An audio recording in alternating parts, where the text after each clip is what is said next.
சொல்லுமாப்ல. என்னது வெட்டி பையில எங்க இருக்கியா? வேலைக்கு போலன்னு இவன்லாம் நம்மள கேவலமா பேசுற மாதிரி நம்ம நிலைமை ஆயிப்போச்சு. என்ன பண்றது? திங்கக்கிழமை ஃப்ரீயாவா? திங்கக்கிழமை டி கட்சி எலெக்ஷன் வேலையா வெளியே போறேன். செவ்வாய்க்கிழமை ஏ கட்சி எலெக்ஷன் வேலையா வெளியே போறேன். புதன்கிழமையா? புதன்கிழமை பி கட்சி எலெக்ஷன் வேலையா வெளியே போறேன். என்னயா நீ விடமாட்ட போல இருக்கு. வியாழக்கிழமை சி கட்சி எலெக்ஷன் வேலையா வெளியே போறேன்.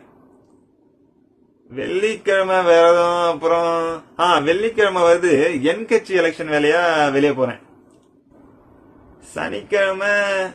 சனிக்கிழமை வந்து டி கட்சி எலெக்ஷன் வேலையா வெளியே போறேன். ஞாயிற்றுக்கிழமையாவது வருவியான்னு கேக்குறியா? அன்னைக்கு லீவ் விட்டுலாம் தான் இருந்தேன். இருந்தாலும் அந்த இதர கட்சிலாம் இருக்குல்ல, அந்த இதர கட்சி வேலைக்காக வெளியே போறேன். கண்டிப்பா எலெக்ஷன் முடிகிற வரைக்கும் 7 நாளுமே பயங்கர பிஸி தான். எலெக்ஷன் முடிஞ்சதுக்கு அப்புறம் ஃப்ரீ தான். கண்டிப்பா 2 பேருமே மீட் பண்ணலாம். கண்டிப்பா மீட் பண்ணலாம். என்னையா வெட்டி பையன் சொன்ன? இருக்கு உனக்கு.